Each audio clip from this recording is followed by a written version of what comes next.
I would wish to ask everybody to switch your camera if you are connected online. We can see you on our screen. We are now in our theater film faculty, so please, please if you hear us, switch on your camera.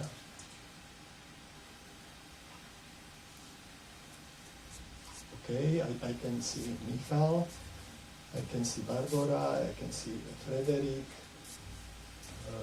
I can see Sebastian.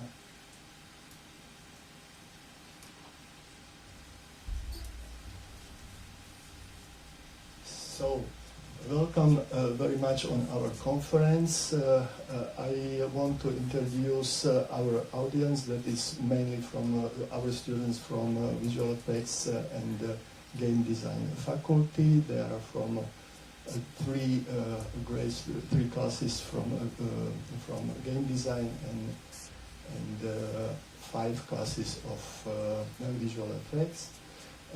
I want to introduce our speakers. So we can see Frederick. So say hello, Frederick. Hi everyone. Dobrý den. Dobrý den. Okay, so I later introduce him much more. Please, Michal Krosinski. So. Hello, hello.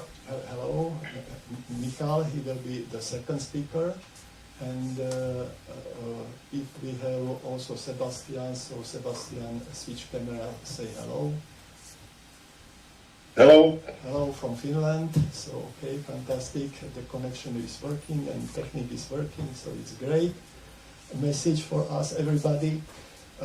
So I want to welcome everybody, our guests from Czech Republic. I cannot see now if Mr. Levin is here. Can I see him? No? No? Okay, so he will be late probably, or later. I hope he will come.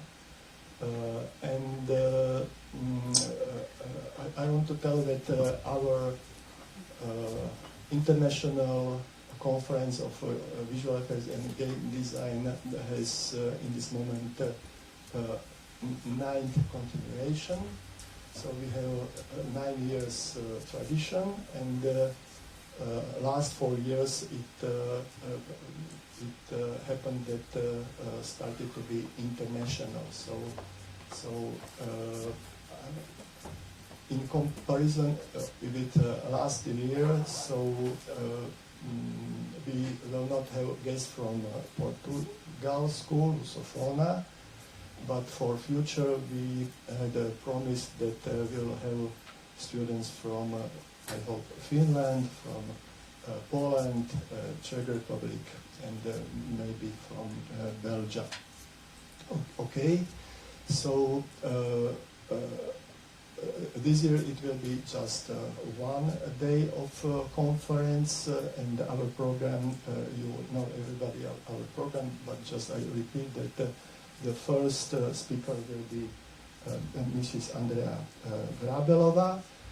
The second speaker will be Michal Krosinski. The third speaker will be a group of our students of 4th class or first graduate class of visual effects, Timea Michalčíková and Patrik Sekáč. Then later will be Rišo Černaj and Edo Randl. And after these 2 presentations of our students, we'll have a break for pizza and different refreshments. And after a break or time for lunch, we'll have 3 more presentations, as I mentioned. So first will be Marcel Legini from Czech Republic. He's a teacher and student on visual effects in Zlín University, Czech Republic. And later there will be Frederick, and last our speaker will be Sebastian realita. Okay, so I try to introduce our first speaker, Mrs. Andrea Vrabelova. She's teacher at the Studio of Visual Effects and Game Design at the Film Faculty VŠMO in Bratislava. During her career, she worked as an architecture, scenography author, costume designer, and designer in film, television, and advertising projects and creative solutions in the interior and the design industry. Recently, he has been working in the field of VFX management and the coordination of film production, but her main interest is in the field of creative VFX supervision, where she is dedicated in the creation of scenography, in visual effects, and in digital environment. An example in the collaboration on the film, The Maid, in Slovak language Služka. But the most recent project is the film directed by Juraj Jakobisko, Perimbaba, and Two Worlds, where she worked in the position of chief architect and then also VFX post-production as a lead artist and a creative VFX supervisor. So now it is time for Mrs. Andrea Vrabelova with her presentation, and I'll try to give her the word.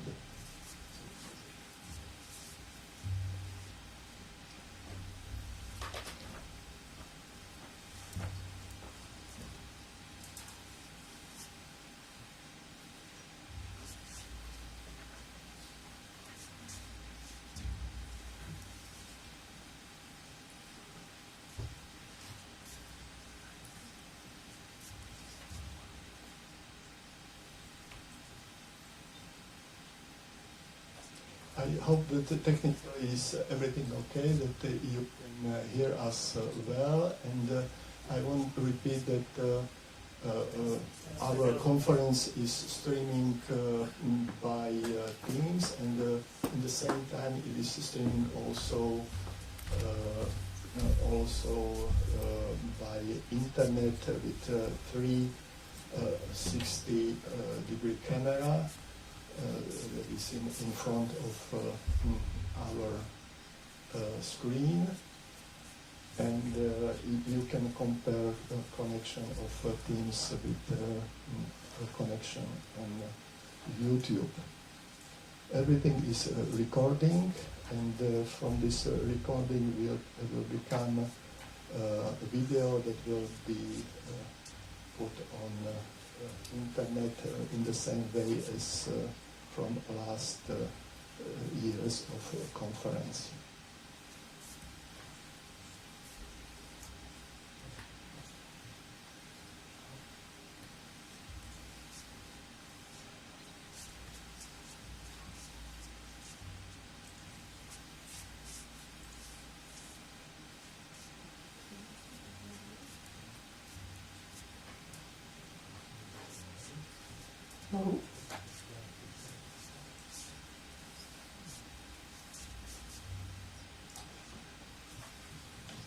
Okay, hi everyone,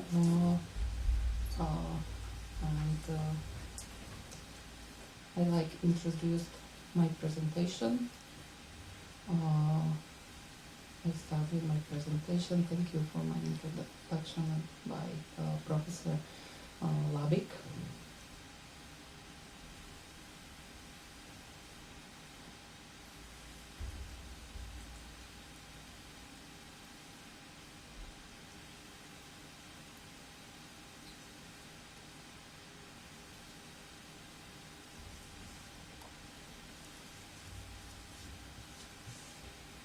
So, visual effects is now an integral part of production design, and it's rare to find a contemporary film without it, and as it become cheaper, already scripts are written with visual effects. Also in this case,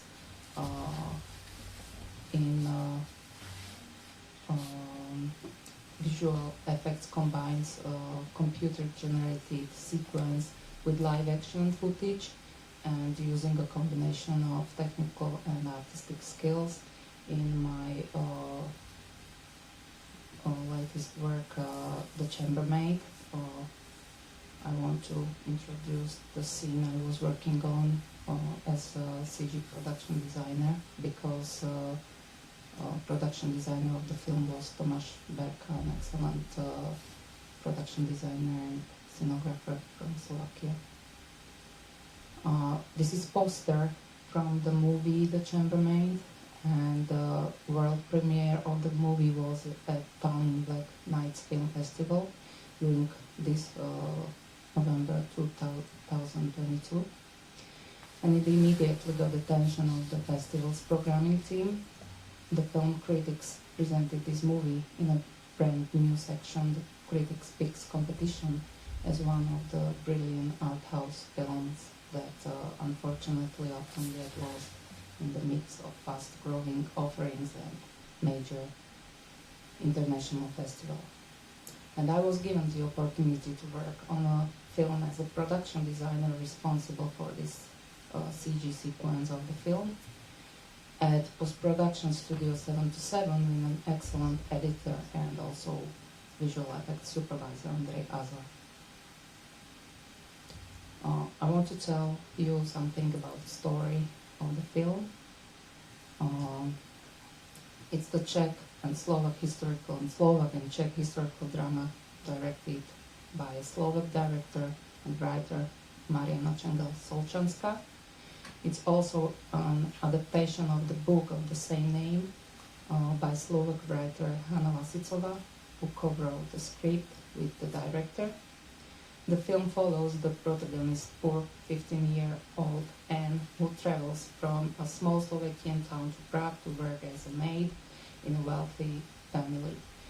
There she meets Teresa, the daughter of the Austrian family, who is the same age as Anne but enjoys a privileged life.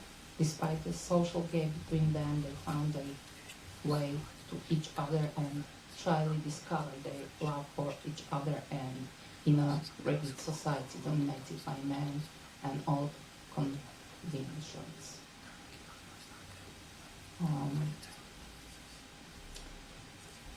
The story is set at the beginning of 20th century against the backdrop of the fall of the Austro-Hungarian monarchy and the creation of Czechoslovakia during 1914 to 1918. The exterior scenes were filmed in the Slatinany Castle in the Czech Republic and in Village Museum Martin in Slovakia. So now I will show you a final sequence of film, and then I will explain the process of my work in the following presentation. Pojď, něco ti ukážu.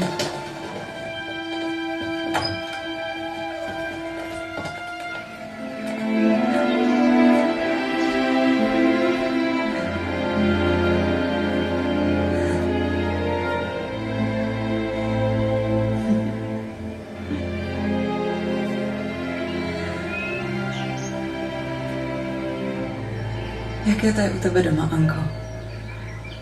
Jak se tam žije? Pěkně. Jednou tam pojedeme, ano. Spolu? Jenom my dvě. Hej. A budeme tam spolu bývat.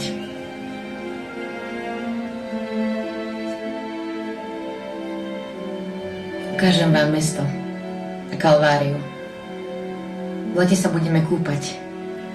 A na jeseň oberieme slievky, uvaríme lekvár.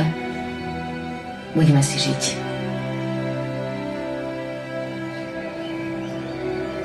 Doufám, že povolají i Gustava.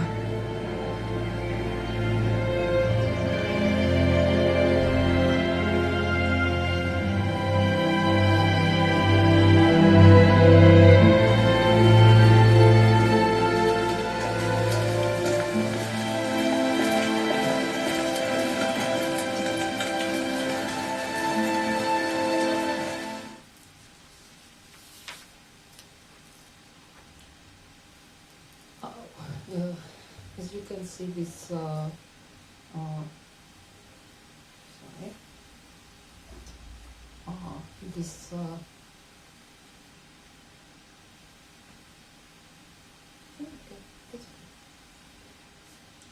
This shot was filmed on green screen with the aim to place a 360-degree panoramic image of Prague behind the actresses. And the green screen basically lets you drop in whatever background images you want to be behind the actors and foreground. We know that mostly it happens in situations when a background isn't available, like a fictional sci-fi, historical, sci-fi, historic, futuristic, or even just hard to access location. And in this case, it was due to the achievement of historical fidelity, but also the modification of the environment according to artistic ideas. You can also see motion trackers because camera was not static and followed move of actresses for more sophisticated 3D shot. Here I try to show the first draft idea how the shot should look like. In this video, young Teresa takes Anka to the roof of the house to show her the size and the beauty of the city she is living in. And they look out over the rooftops and towers of the city. But the atmosphere of background doesn't match with desired intention. The aim of director and our team was to achieve visual feelings of the old historical big city, a little bit industrial, smoky, without such a sunny atmosphere as we saw at an old focus of town. And how I said before, camera is moving, and that's why we decided to create 3D models of buildings as one of the background layers. Beginning of my work as production designer or art director always start with research to find relevant materials as a basics for creative processes for designing. I choose these unique photos from Karel Plitzka, who born in 1894. He was a Czechoslovak photographer, director, cinematographer, script writer, musician and collector and teacher, and he became the founder of Slovak National Cinematography. I chose his work as an inspiration not only for matte paint, but mostly for 3D art to show the architectural details of old roofs, roof tiles, which shapes were visibly different as today. And he lived in the same era as our two protagonists of the film. He was born in Vienna, but he studied at Prague and also devoted his life and works to Slovakia, documenting nature, architecture, people, and more. This is an example of an atmosphere I want to achieve. Smoky, beautiful town full of historical buildings and towers. In his urban black and white photography from the early 20s and 30s shows Prague in an extraordinary view. And I was inspired by Prague's architecture with her composition of architecture, proportions of buildings, specifics of roofs and windows. There are also colorized videos that capture Prague in the years or during the years around 1912. It should be noted that many architecture gems from the Gothic, Renaissance and Baroque era remain intact because the city was not rebuilt like most European capital cities during the 18th and 19th century, when it was only provincial town in the Austro-Hungarian Empire. Also, Prague was spared the tragic fate of the cities such as Dresden during the World War II. It allowed me to compare and more easily create a template for the film footage because the city has not changed in its historical center. But in fact, as you can see, reality is a little bit different, as you can see in these photos from the city of Prague, which I took during my stay in Czech Republic. The city has visibly changed over the last 100 years. Most of the architecture and buildings have undergone renovations. Roof elements, windows, decorative ornaments and motifs have changed. The facades of the buildings are newly painted, and it's very rare to find a building that corresponds to the period of World War I or the early 20s. Also, for these reasons, it was possible to use only a few photos for the matte paint, and the rest I had to have from pixels, which are free for commercial use, or I had to patiently create collages from my successful photos. Now I will show you images from the movie filmed at Prague.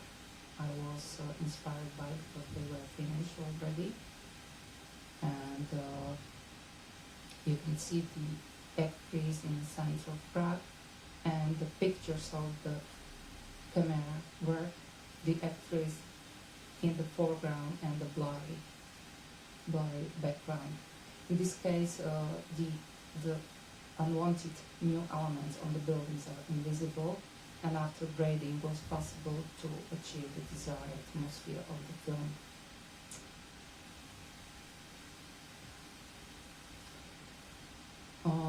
Matte painters are commonly known for replacing objects in the background.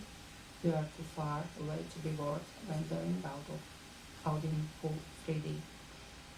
In this case, it was the same reason, but for me it was important to select suitable elements related to the specific historical period in which was the film set.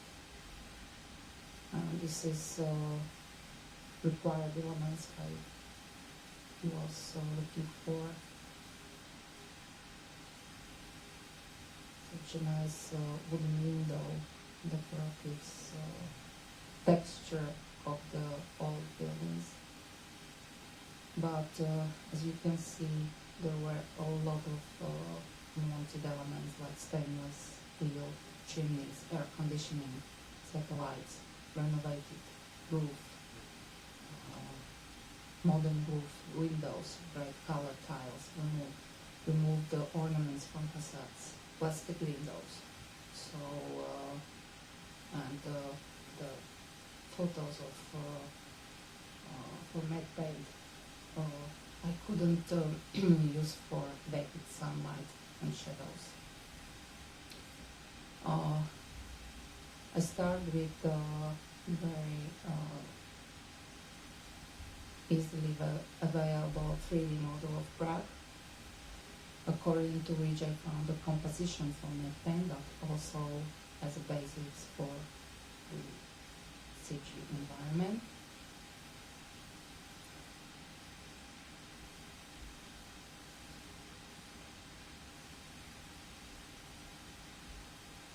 Like this, I took it together and put a panorama, and this is the end. This background was split into several layers to achieve parallax and natural feeling of moving objects. Anyway, so you can see this. Also, despite the fact there are many marketplaces that sells various 3D models, because it was like two ways. One was matte paint, and then was the 3D modeling. I could not find anything that would suit to my artistic visual opinion, and there were many reasons why this happened. For example, the poor quality of the models, or they were not suitable because of material or visual reasons. And I used the same model, and I was looking for a part for the city that I liked, and I used it as a template for the floor plan. And the 3D artist and me, we tried to find this nice part. But as You can see here the model we were inspired by is just for inspiration, structure of buildings, but we cannot use it. It was not optimal, and there are many issues in geometry of the model. So the only solution was to remodel it. So we just used the wireframe to find a small part of blocks of buildings, like this. And I chose a building blocks which were really nice, but it was still really rough. It's not so not creative, so I changed the structure of these blocks and divided them to more segments, and it starts to be more interesting and also variable in future steps. The upper structure part was used to create the roofs, which has been procedurally generated in Houdini, and roof areas were randomly divided in order to achieve variability for different types of tiles, dormers, windows, and chimneys. You can see details, and you can see details of various types of tiles, dormers, and facade width. And attic, we were model for these buildings, and it's typical for historical architecture of Czech and Europe area.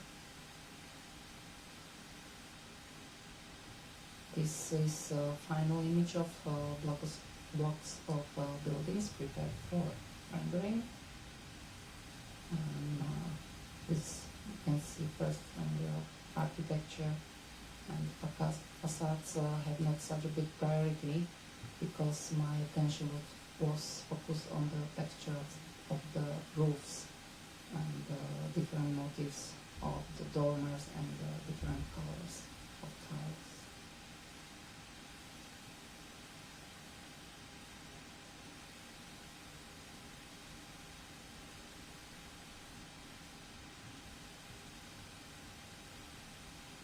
This was rendered right in the selected scene. So you can see the first texturing and lighting and proportions and other elements we were put together. There was one more important motif of the film, the church tower, which defined the environment as well as the house in which the family had lived. So you can see the church tower through the window. It was San Martin Church in Slatmany, and in this shot the tower can be seen on the left side in this test, and for now it is only replaced by a simple rectangular shape.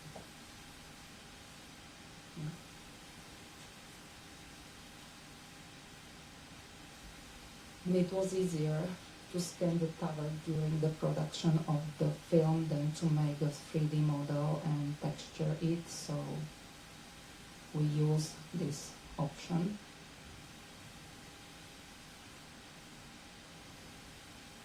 You can see that.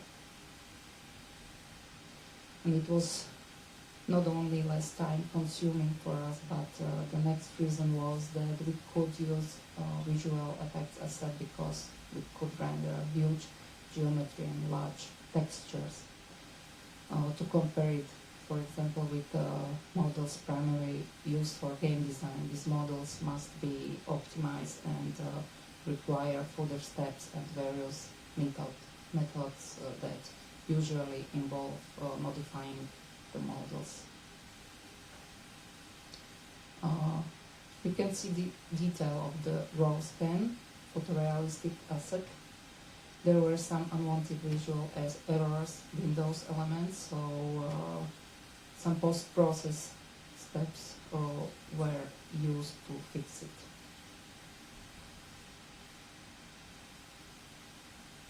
And you can see wires. It's basic layers for our shot.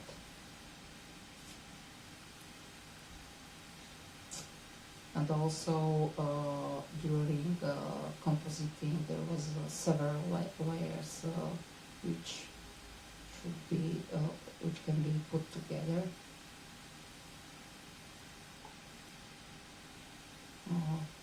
I was cooperated with 2D artists for the composition, and you can see the layout of the layers. They are located in the section of the circle so that a panoramatic shot can be achieved by rotating camera. Placement of cameras and lens adjustments have an enormous impact on final shot aesthetics. This is a draft of final composition, and the lighting is a little bit too much. Also, we put there simulations, requested elements. So we add smoke from the chimneys, and smoke was created in Houdini and added kind of life to the footage. Also, subtle movement of trees, moving leaves also adds the image natural and realistic feelings. This is breakdown.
Okay, it's at the end of my presentation. So if somebody has some questions, so Yes, thank you.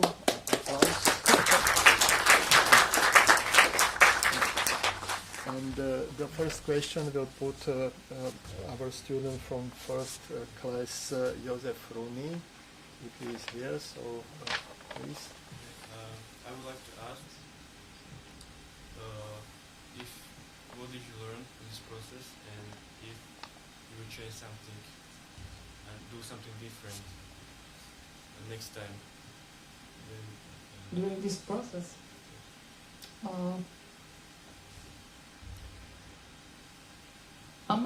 maybe not. I like this work. It was a little bit different in this way that I came to the process of film quite mostly at the end, where because all these shots were prepared before shooting, and I start to work on the shot which was strictly done. Yes, so there was only creative way I tried to use was to put architecture typical for early 20s, and I and put it together with all these elements to be natural and to be historical, true. And maybe next time. I think I had also a lot of time to make this shot, so it was not a problem, and I hope the finished shot you like. Okay. The next question, William Czorniak. I have a question. What was the most important for time management? Oh, that it's what I said before. I had quite a lot of time to make and prepare this shot because a supervisor of this film and editor, he knows all processes. They are they need to be done before start shooting. So it was very good prepared and before. So that's why I think it's really important to have a visual effects supervisor on the set, and also to be in communication with the director from the first steps of beginning of the film. Thank you. And the last question will put Shimon. My question is how you make first early reconstruction of the town. You have there some 3D models and satellite map or something like that? Yes. How I show it was model 3D model of Prague, which are free in application, in internet, in the web, and I could use it for free, and it was really it was very simple way for me to make a layout or floor plan, because I needed to make everything from myself, and I used it, but as you said, it was not good for another step. So it was just inspiration. It was just first composition. It was just for structure of the historical part of the town, and everything were remodeled. Everything was remodeled. So I was looking for some models in the marketplaces, but doesn't help, because maybe I found one building, but it was all, and then I found out that it was poor quality, and as you see, I need a lot of elements which should be historical, true, to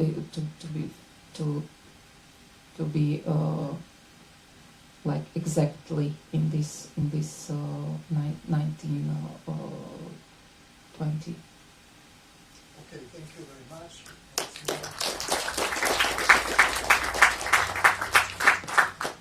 So now is time for next speaker and next presentation.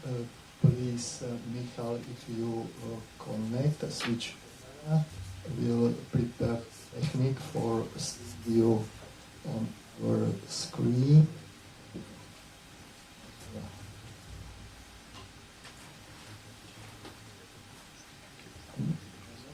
We can hear you yet. Moment, please. We have to find where is problem. Okay. Yes, okay, we can hear you. Just a few words.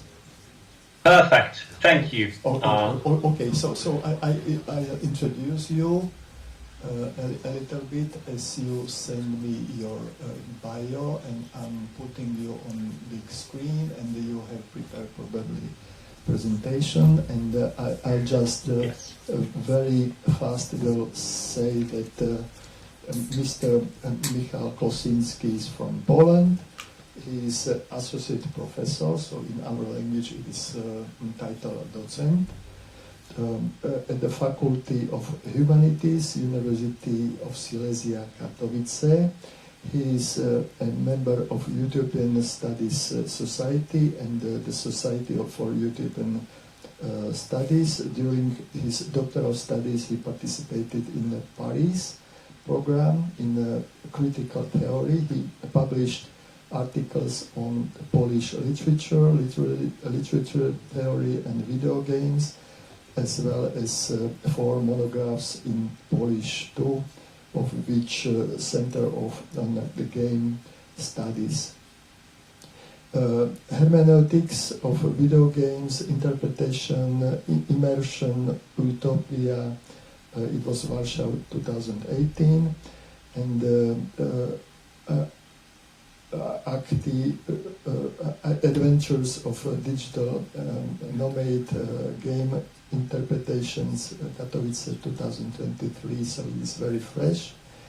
His current hermeneutical and post-phenomenological research can be placed at the intersection of literary theory, game studies, and utopian studies. His main interests are critically oriented on video games, literature, theory, and philosophy of technology. His research focuses on questions of representation, simulacra, quasi-objects, and critique of capitalism, based on hermeneutics lectures of games and literature. He's raising a grant for mapping game biopolitics from Polish National Science Center, and he is currently the founder and head of Game Studies Research Center in Katowice. So it is very short bio to introduce him. Maybe he wants to say something more about him, and then please your presentation. Thank you, Ludovic. I'll start with big love for inviting me to speak at your conference. I'm honored, and I hope you survive until the end of my very theoretical presentation, although one that is supposed to be a guideline. So I'll start sharing my screen now. Can you see the presentation? Yes. Yes, everything is open. Hello. Cool. So the topic I'm going to talk about today is game design and the utopian mindset.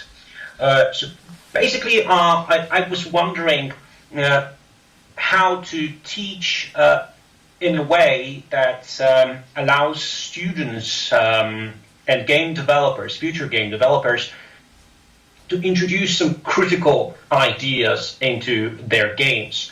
Because I teach at creative writing at our faculty of humanities, and also I teach narrative aspects of game design, like world building or building narratives for games. I will be focusing on aspects of representation and maybe critical inquiries into some of the game problematic. So, step one, what is the utopian mindset? Where do I come from here? So the theoretical background for this presentation and for my thinking can be seen in these 3 works, but also other major publications from utopian studies. Utopia as Methods by Ruth Levitas, Utopianism for a Dying Planet, a very recent publication by Gregory Claes, the president of Utopian Studies Society, and a book by Tom Moylan, Becoming Utopian, also very important recent study into how can we become more utopia.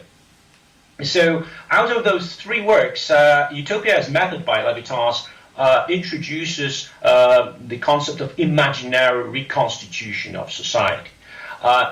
In short, IROS. And in this book, Levitas introduces three modes of utopia. Utopia as a method for thinking. And this is where I come from, of course. So utopia as a method for thinking. So these three modes are archaeology, so the critical engagement with past visions and models of good society. We could see some of that in the previous presentation, a fascinating inquiry into how the world looked like, and also asking questions how people in that world lived. And of course, this is related to researching the past and present and understanding the underlying ideologies or ideas behind how the world works and how the world functions. The second mode is utopian ontology. So in every part of utopian text or any text of culture, we can search for existential conditions.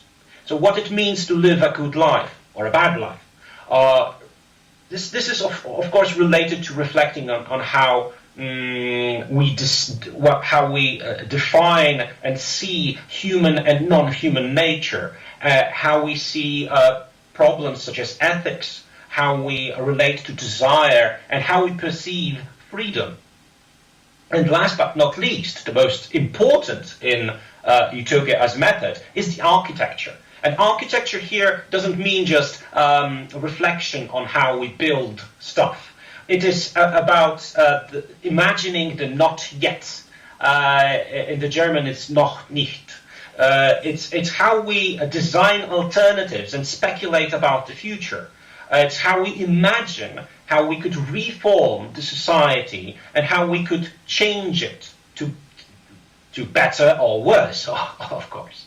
Because outside of utopianism, we have, or inside utopianism, we also have the production of dystopias. So those texts which warn us against different negative scenarios of the future. So, starting with the question, you're wondering, what is the utopian mindset? So, utopian mindset is the way we think about alternatives to current life conditions and shape of our world, to laws and norms, but also human relations. And that also relates to the everyday functioning of institutions such as schools, academia, public institutions, media, which ties in with the outlook on current economy, politics, and of course, ecology. So that in turn is related to what we eat and how we live our everyday lives. Of course, in the current times of the ChatGPT and AI revolution, this also is related to the questions of how we work and why we work. Of course, there are also many more ideas behind the utopian mindset, but it's basically thinking about alternatives. So why do we need the utopian mindset? As we delve deeper into how we project alternatives, we need this way of thinking to envision a brighter and better future.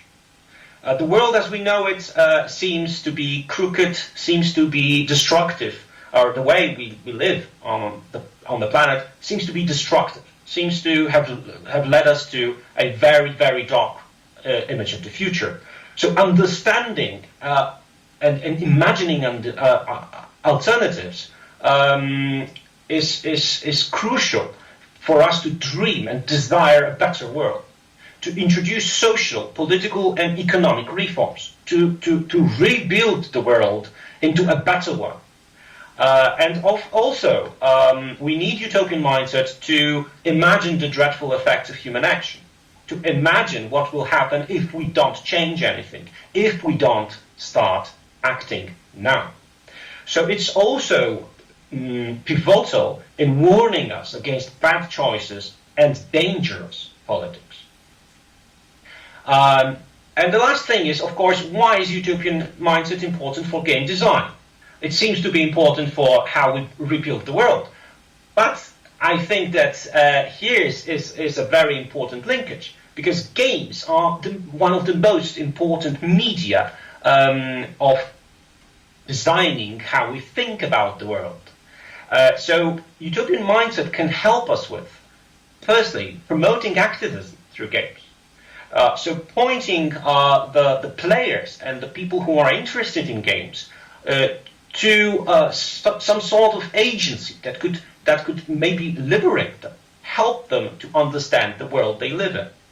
And this is done by problematizing social, economic, and political issues. Games as media mediate. They are vehicles for visions of society, for visions of economy, for procedural rhetorics.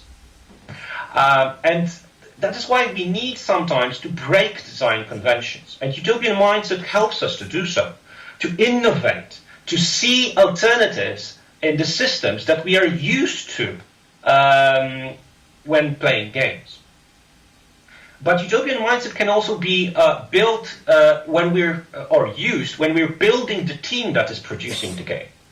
So it can be used when we're thinking about building mutual trust and a sense of community that we share when we're actually working together on a project that will sometimes take half a year, 2 or 8 years. But utopian mindset can also help us with making our game into a device for spreading hope for a brighter future. And of course, last but not least, utopian mindset can help us with educating society and inciting collective action. Because as the recent psychological studies from 2020 and 2022 show, utopianism is the pivotal or crucial element in inciting collective action, in making us into a community. So step 2, I'm done with theory. How to apply utopian mindset. I was trying to devise some kind of a set of questions and guidelines, as I see that many times when I work with my students, they ask us, Michael, what do we do? How do we design a utopian game? Or how do we make our game more utopian? So basically, the utopian mindset can be used when thinking about game mechanics, game representations. So how the game works, how it looks, how it presents the world to us. But it can also be used when thinking about narrative, when we're thinking about the ideas behind our story. What do we want to convey to players, and how do we want to make them more engaged in the problems of the world? And that also is why we use utopian mindset in problematizing our game. So how do we want to project certain motivations in our game? And this also ties, of course, with making the game accessible, team building, and in-game criticism, for example, if we want to make our game critical towards a certain ideology. And of course, the major theme nowadays, world building. So, the set of questions and guidelines. I'll start with archaeology. Questions that we can use here when we're thinking about gathering material or researching for our game. What forms of economy, governance, and societal norms do you know from history? And as we can see in the beautiful poster of the pyramid of capitalist system, we can all reference the historical critiques also. How the world as you know it came to be. So what do you know about the history of your town, of your neighborhood, of your country, of the world? And how can you use that as the basis for your game? What social visions have been produced within different cultures? So how did your culture seek a betterment of its institutions, of its working conditions, for example? How historically you see reference being introduced. And how the inhabitants and societies of your world, of your game, struggle to make it a better workplace to live. So it's also interlinked. So how do you see in your history, in the history of your people, your nation, your ethnicity, your country, this drive to make it a better place to live? So the guidelines here would be to think about different shapes of societies, value systems, hierarchies, economies, politics, and how these change over time. To see that the societies we live in now are an effect of a process that has happened through generations and centuries, and how different societies have produced different value systems. That our own society may have different values than a society built on the other side of the globe. And another guideline is to try to remember what made you feel emotionally attached to societies represented in literature, films, comics, or games you love, and to ask yourself if you want to convey similar feelings with your game. So try to think with other games. Games are made of games. So try to also think about this archaeological experience as a research that you do to what made you feel good in literature, in film, in other games.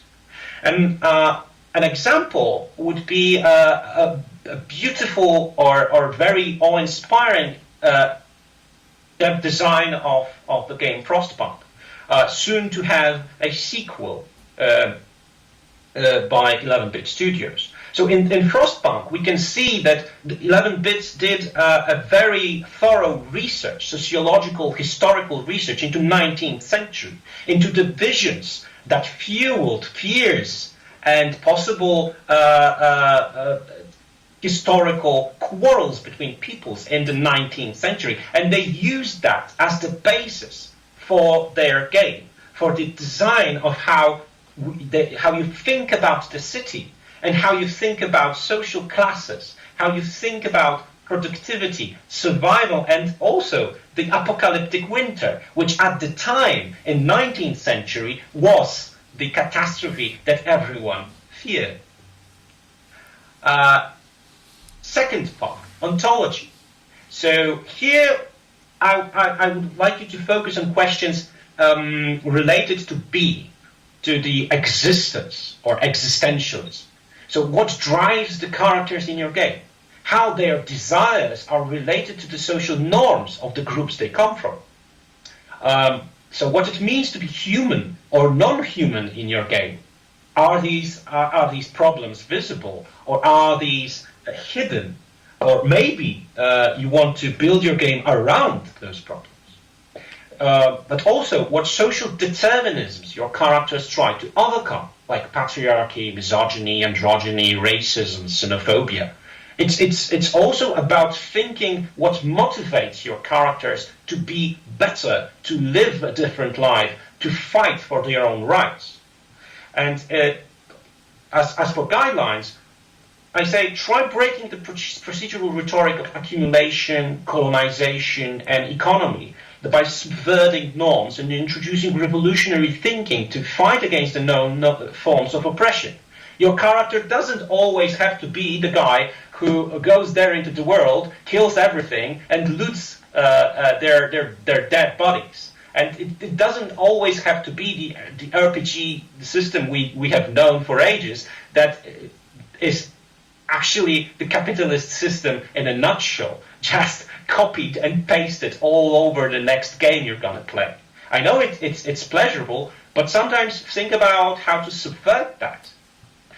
And also, as a part of guidelines, think about the impact of environmental conditions, affordances, and interrelations between objects as well as human and non-human actors. So think how the world that you build for your game, how the environment in your game can be made meaningful. And affordances is the way to go here. It's rethinking how the environment changes who we are, how we think, how we act, and what ideas we act upon. It is different to build a character in a world that is, I would say, idyllic. And it is different to build a character and to introduce motivations when you think about a character in a dying world, where food is scarce and everything from air to water is polluted. So an example number one here would be Disco Elysium. And think about how the game revolutionized something well known.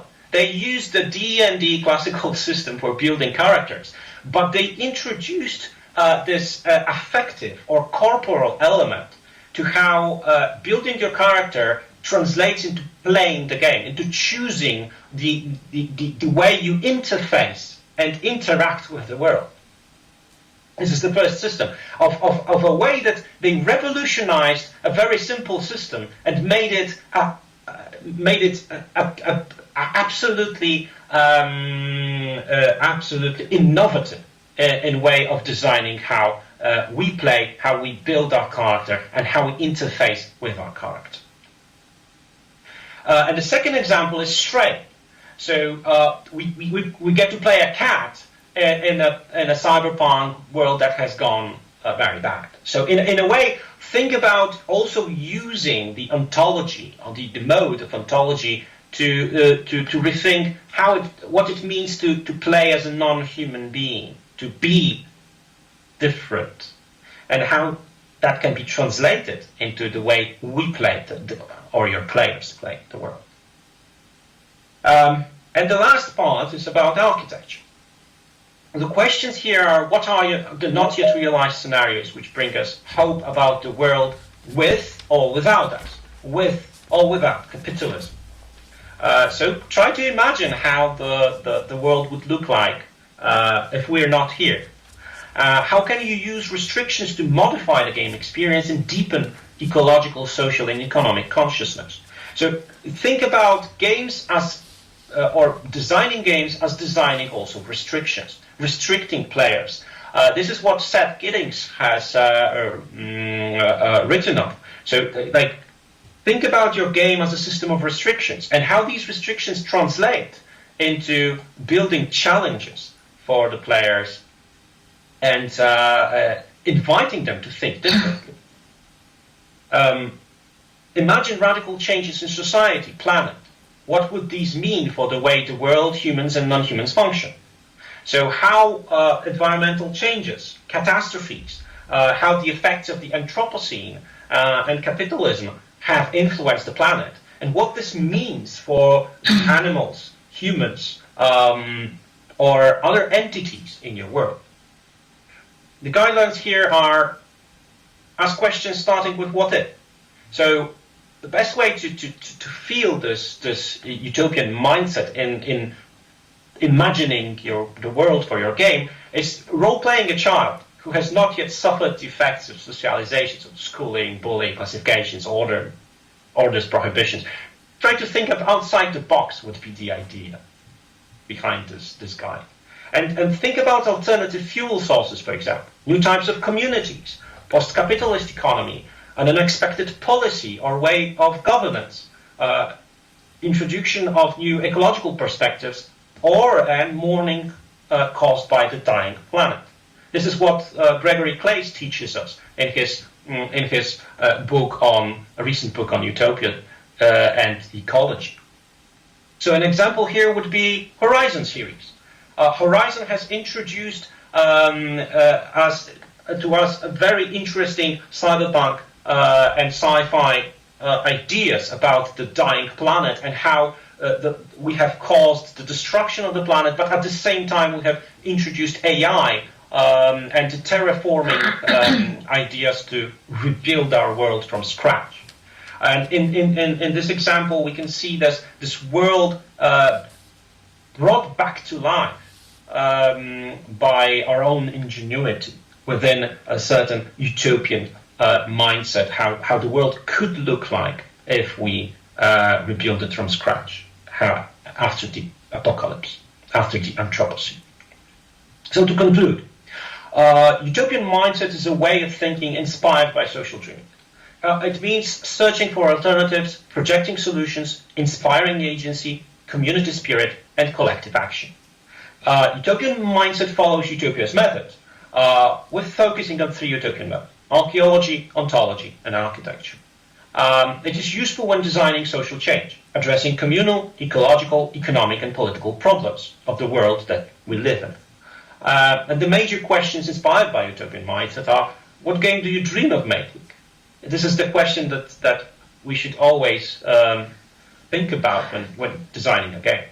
How can your game convey a vision of an alternative world? How will your game subvert genre patterns and stereotypes? What vision of good or bad ways of living will your game mediate? And how will this project make you a better human being? Because we make games also to be better. So how do you make your game transformative, inclusive? And the take-home message, there is more to game design than a good business plan. The way you work can be utopian, communal, and alternative. The way you build a team can also have the aspects of utopian mindset behind it. Never stop dreaming about the not yet, the not realized visions. So believe that there is alternative. And turn your game into a hope for others. And utopias and dystopias give us power to act. That is the end of it. Thank you very much.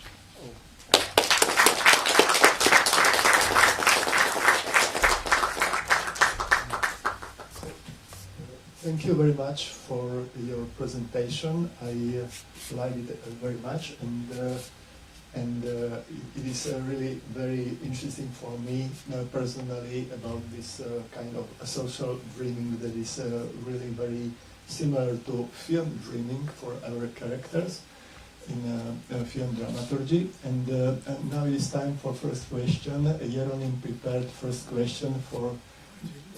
He didn't. Okay, so I ask a different student. So please, Adam Churko. I just listened. Yes, I'll give you microphone.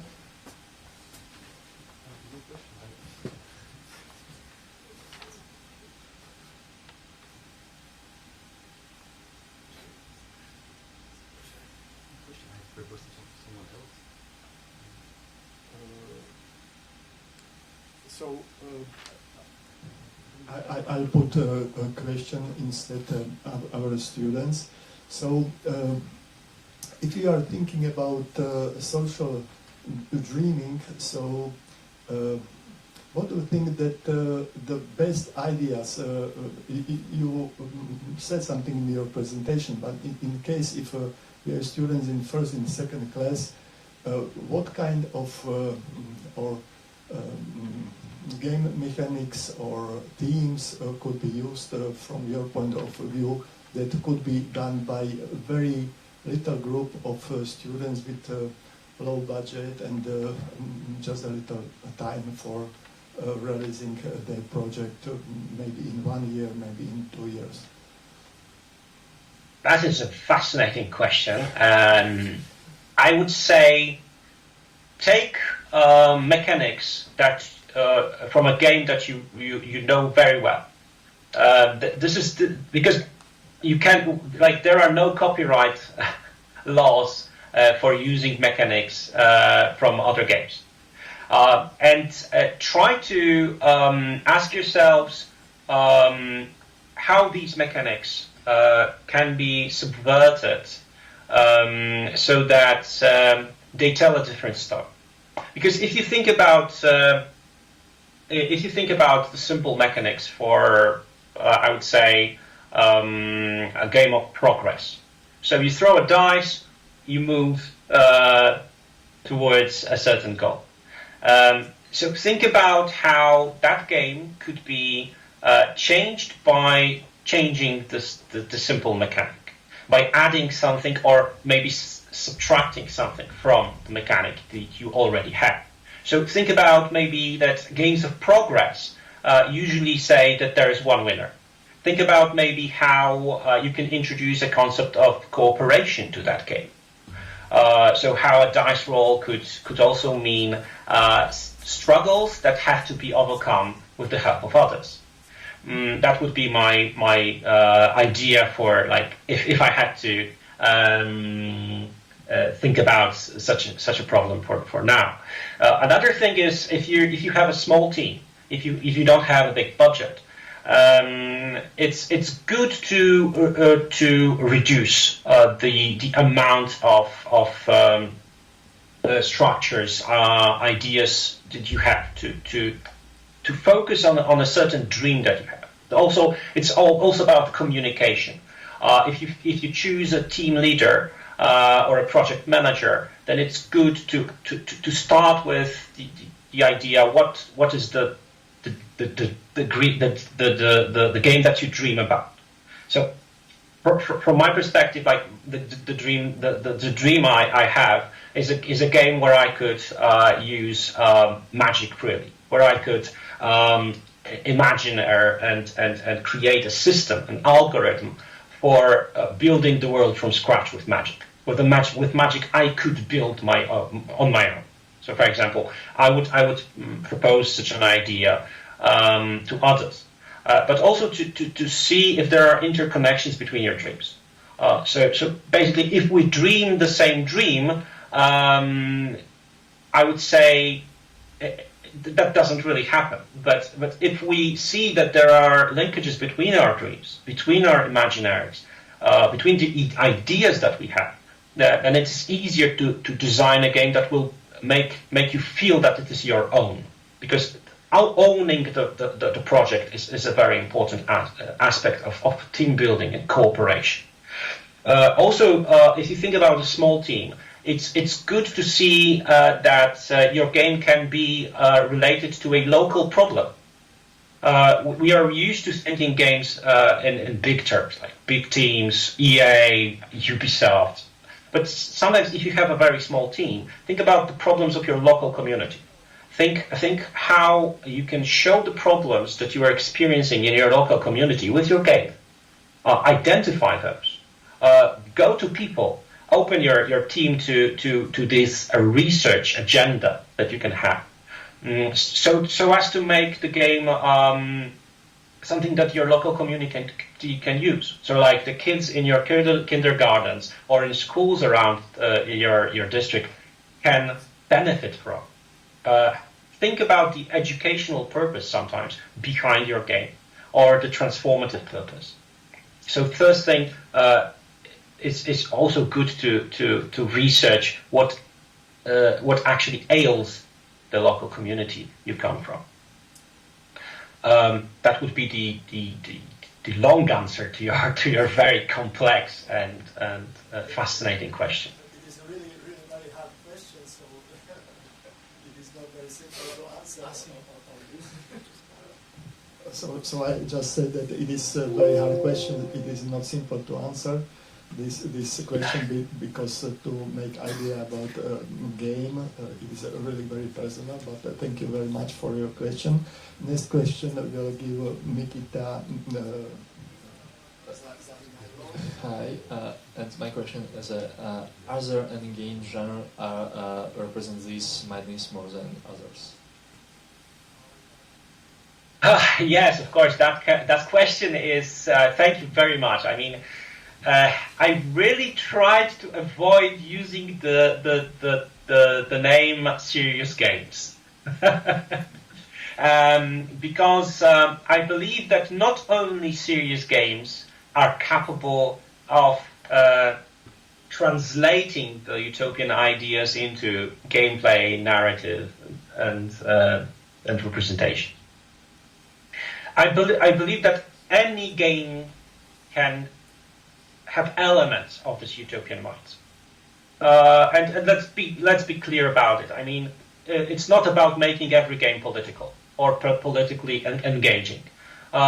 We love to play games not because of politics we see in them, but because they are fun. Because they catch our attention in some form of repetition and so on and so on. But sometimes if you produce a game that is really about, for example, the world after apocalypse, you make it very fun.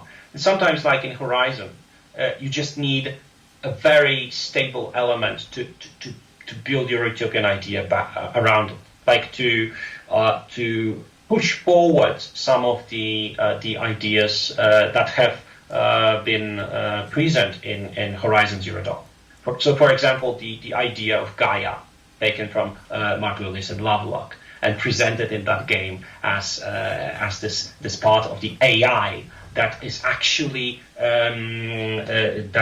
represented by the names of Greek Roman gods. And also for example, the project of mechanical animals, which is in a way utopian in itself. Because it shows us that we're trying to think about alternative forms of life, and in Horizon we actually have this idea that AI can be caring, that we can teach it to be the replacement for something that we have lost. So this governing power that saves our world, and this is only one aspect of the game. Of course, there are things that have been criticized as neoliberal, capitalistic, and so on and so on. But this is the aspect that I would say is something that you can share among many different genres. If I had to answer your question shortly, yes, serious games or games, educational games, can be more loaded with utopianism, but I don't think that makes them better vehicles for utopianism. Thank you very much for your answer.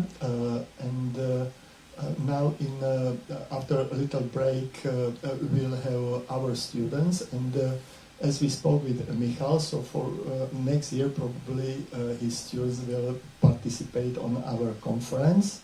And we could be able to compare your sharing ideas with our sharing ideas. So I want, if you will have a little more time before your